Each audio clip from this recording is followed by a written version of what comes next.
बिस्मिल्लाहिर्रहमानिर्रहीम। अस्सलाम वालेकुम। फोर्थ क्लास कैसे हैं स्टूडेंट्स? मैं उम्मीद करती हूँ सब ठीक होंगे और पाबंदी के साथ अपना काम कर रहे होंगे।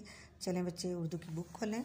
सबक नंबर 3 हम पढ़ रहे थे और इसका आज हम करेंगे सफ़ा नंबर 17 पे है अल्फाज जुमले। ये लफ्ज़ दिए गए हैं बेटे।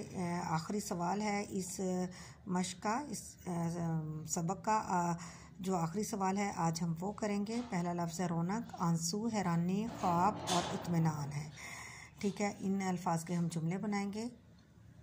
चले आए मेरे साथ जी। तो आज है 12 अप्रैल 2021।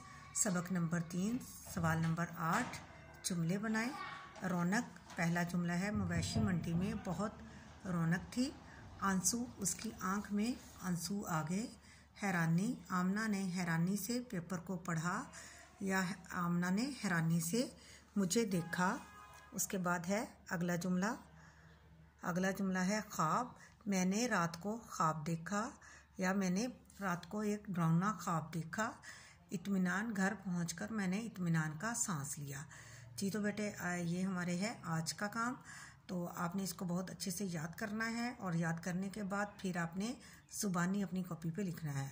अल्लाह हाफिज़।